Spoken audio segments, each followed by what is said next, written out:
There is a certain kind of dream of England that exists in the minds of people all over the world. It's a dream of rolling green hills, ancient stone manor houses, and rooms that feel as if they have been curated not by a designer, but by the slow, gentle passage of generations of life. It's an aesthetic built on the sensory details of comfort, the scent of beeswax and wood smoke, the feel of worn linen, the sight of mismatched china on a supper table. It is a look of comfortable, lived-in elegance, where a grand oil painting might hang over a sofa gently frayed, at the arms where muddy boots are welcomed by the door, and where the air itself seems thick with history and hospitality. This aesthetic, the very soul of the English country house style, owes its modern existence, its codification, and its enduring global appeal to one woman more than any other. Her name was Nancy Lancaster. She was an American-born belle from the heart of Virginia who, through a combination of innate talent, immense wealth, and sheer force of will, became the undisputed doyen of English taste.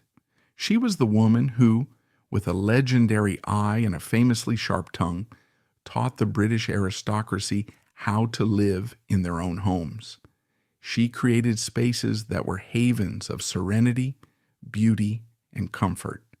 But the great, poignant, and central irony of her life is that the woman who was a master at creating the perfect home so often found no such comfort or serenity in her own heart.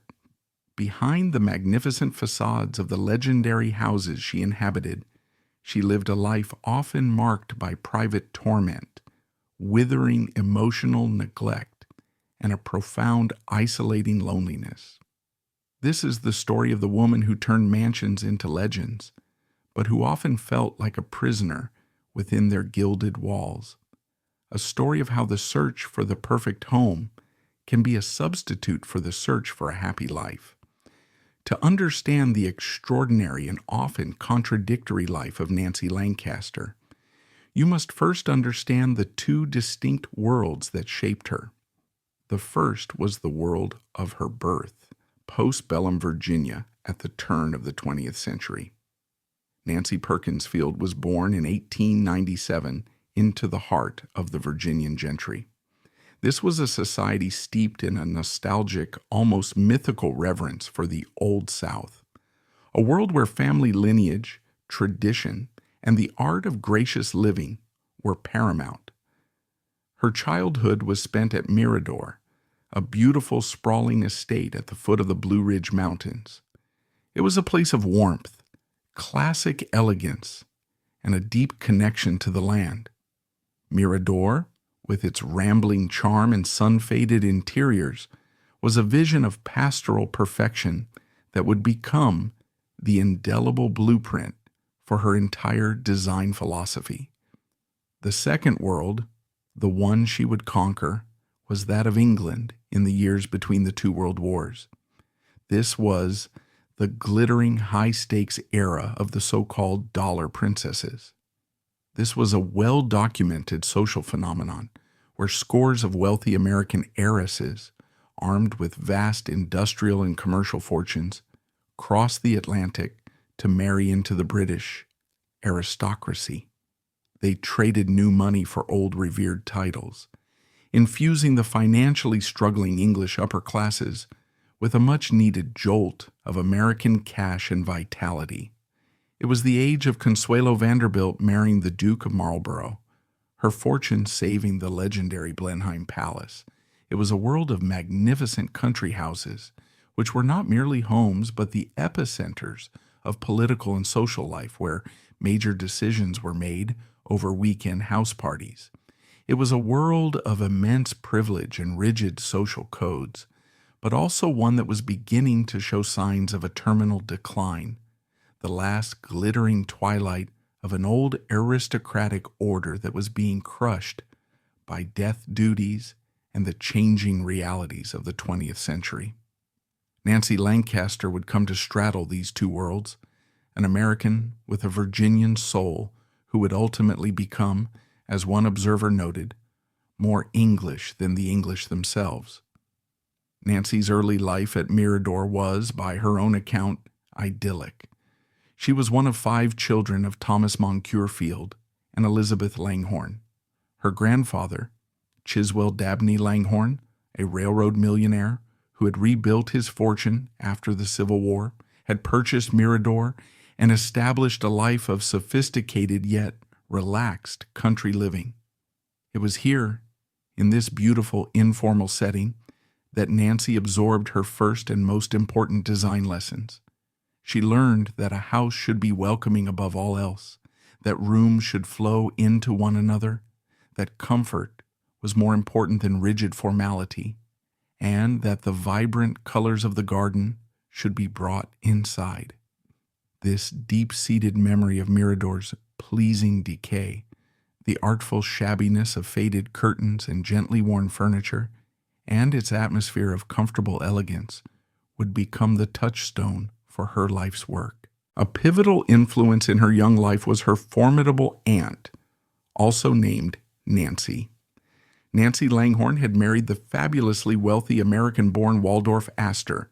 They moved to England, and she became the famous Nancy Astor, a brilliant, outspoken, and often controversial figure who, in 1919, became the first woman to take her seat as a Member of Parliament in the British House of Commons. Lady Astor was a force of nature, witty, beautiful, politically powerful, and the chatelaine of Cliveden, one of England's grandest and most imposing stately homes. For young Nancy, her aunt was a role model, a symbol of the dazzling possibilities that lay across the ocean. Lady Astor's salon at Cliveden was the center of a powerful political set, and she provided her niece with an entry ticket into the highest echelons of English society. In 1917, at the age of 20, Nancy made her first foray into marriage. She wed Henry Field, the handsome grandson of Marshall Field, the founder of the Chicago department store empire. It was a brief and ultimately unhappy union, but it gave her a son, Henry, and her first taste of life as a wealthy married woman on her own terms. The marriage, however, soon ended in divorce, leaving Nancy a young, beautiful, and very wealthy divorcee. It was after a subsequent trip to England to visit her Aunt Nancy that her destiny truly began to take shape. It was there, in the glittering social swirl of the English upper classes, that she met Ronald Tree. Tree was, by all accounts, the perfect match on paper. He was devastatingly handsome, impeccably connected, and independently wealthy. Also an heir to the Marshall Field fortune through his mother, a former dollar princess herself. He was an Anglo-American member of Parliament with a promising political career ahead of him. To Nancy, he represented everything she admired: English sophistication, political ambition, and a shared American heritage. They fell deeply in love, a whirlwind romance that culminated in their marriage in 1920. On the surface, it was a fairy tale union, the charming American belle and the handsome English politician poised to become one of the leading power couples of their generation. Their first major project together was the restoration of Kelmarsh Hall, a magnificent Palladian house in Northamptonshire, which they leased. This was Nancy's first chance to put her innate design talents to work on a grand scale. She immediately rejected the dark, stuffy, and overly formal decorating style that was prevalent in English country houses at the time. Instead, she drew on her vivid memories of Mirador. She introduced light, color, and, most importantly, an American sense of comfort. She painted rooms in bright sunny yellows, filled them with comfortable, chintz-covered furniture, mixed fine antiques with simple, everyday objects, and arranged everything to encourage conversation and relaxation. Kelmarsh became a showcase for her burgeoning style and a hub for their glamorous social life. But it was their next house, Ditchley Park in Oxfordshire, that would become Nancy's masterpiece and the stage for both her greatest triumphs and her deepest personal sorrows. They purchased Ditchley in 1933. It was a spectacular but cold and neglected 18th century masterpiece designed by James Gibbs. Ronald, now a rising star in the Conservative Party and an ally of Winston Churchill, needed a house that could function as a grand center for political entertainment. He handed the immense task of its renovation and decoration over to Nancy. With an almost unlimited budget, she set about creating her ultimate vision of an English country house. She softened the intimidating grandeur of the architecture with comfortable furnishings, beautiful fabrics, and an unerring sense of scale and proportion. She famously had the immense stone floors in the Great Hall painted to look like black and white marble, a bold and innovative move that added warmth and style. She filled the grand rooms with art, books, and flowers, creating spaces that were impressive enough for royalty, but comfortable enough for intimate conversation. Ditchley became a legend, the epitome of sophisticated yet livable country house style. It also became a nexus of power, hosting a glittering array of guests from the worlds of politics, arts, and high society. It was during the Second World War that Ditchley Park played its most significant historical role. The Prime Minister Winston Churchill was a close friend of the trees. His own official country house, Chequers, was considered vulnerable to air attack, particularly during the full moon, which could guide German bombers. Ditchley, nestled in a valley and surrounded by a thick canopy of trees, was deemed a much safer location. During these so-called moon weekends, Churchill and his war cabinet would descend upon Ditchley to work and relax away from the dangers and pressures of London. Nancy rose to the occasion with remarkable grace and efficiency, becoming the consummate hostess under conditions of extreme national pressure and severe wartime rationing. She managed to create an atmosphere of seamless comfort, calm, and flawless hospitality for the leader of the free world, all while the Battle of Britain raged in the skies overhead. She ensured the food was good, the drinks were plentiful, and the environment was conducive to the vital work being done. Churchill adored her, admiring her vivacious American spirit and her ability to create a haven of civilization amidst the chaos of war. From the outside, Nancy Tree was living a life of immense glamour, historical importance, and patriotic duty. But behind the magnificent facade of Ditchley, her private life was a living hell. The fairy tale marriage to Ronald Tree had curdled into a nightmare of emotional cruelty and withering neglect. Ronald, while charming and ambitious in public, was cold, critical, and emotionally vacant in private. He was a serial philanderer, carrying on a string of affairs, most notably and painfully with Marietta Peabody Fitzgerald, a beautiful and intelligent young American socialite who would eventually become his third wife. Ronald did little to hide his infidelities, subjecting Nancy to constant humiliation. His cruelty was often psychological. He constantly belittled Nancy, criticizing her taste, her intelligence, and even her parenting of their two sons, Michael and Jeremy. He once cruelly told her that she had the ugliness of a Langhorne and the commonness of a Perkins, a devastating insult aimed at both her physical appearance and her social standing. This psychological torment was relentless. He controlled the finances completely, making her feel like a paid employee in her own home. He would undermine her authority in front of their guests and staff, chipping away at her confidence. For Nancy, the beautiful, comfortable room she had so lovingly created at Ditchley became the backdrop for her own private prison. She was the perfect hostess, smiling and ensuring every detail was flawless for Churchill and his cabinet, while her heart was breaking from her husband's infidelity and coldness.